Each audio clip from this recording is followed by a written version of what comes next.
Hello everybody, here is Liprandi and this is another Transformers toy review. This time we talk about Transformers Robots in Disguise Warrior Class, which is the new name of the deluxe figures Bumblebee.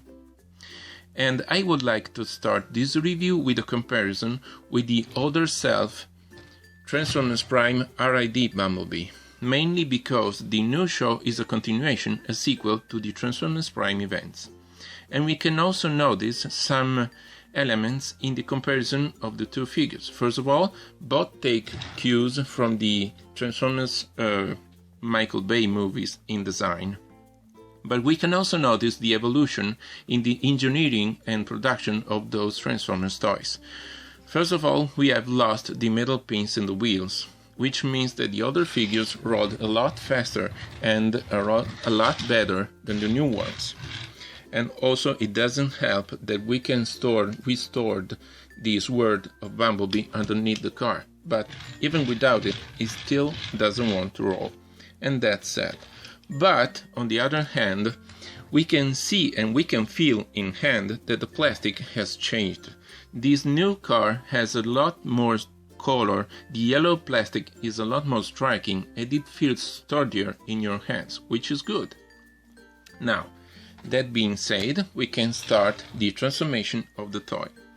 To transform the figure, we'll start by pulling out the sword, which is stored and plugged underneath the car on those two tabs, and pulling out the doors of the car from the sides. One, come on. Okay, one, and here should be the other one. And folding down about 90 degrees. Out of the way.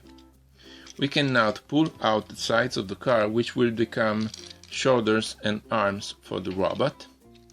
Take off the roof of the car, push it forward and down onto the hood of the car.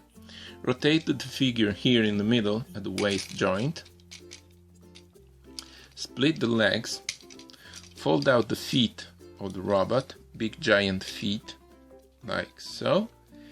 And now we can take the wing system, which were the doors of the car, push them up and take this rear panel to lock them into position.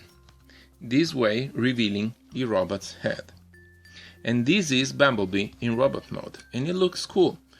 Adjust the wings, adjust the shoulders as you want. We can put the sword in his hand, like so. This is Bumblebee and I like him.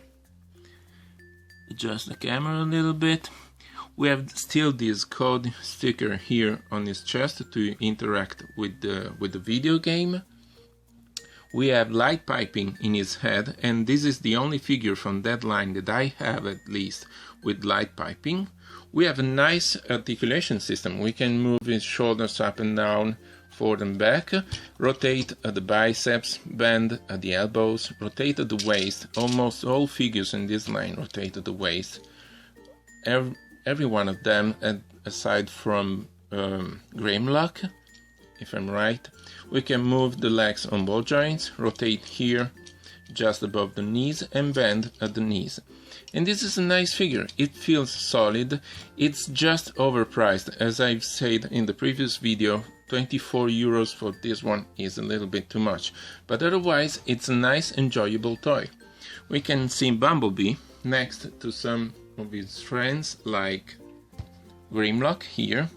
I know Bumblebee should be a lot smaller than Grimlock in my opinion, but they still look good together. We can see Bumblebee next to some other Transformers like Joyride here, just to have a G1 in this review. And that's it, there's not much more to say about him. It's a nice figure, nice solid toy. It's simpler than some other Transformers, but still fulfilling. And if you like this review, hit the like button and subscribe to this channel, and ciao!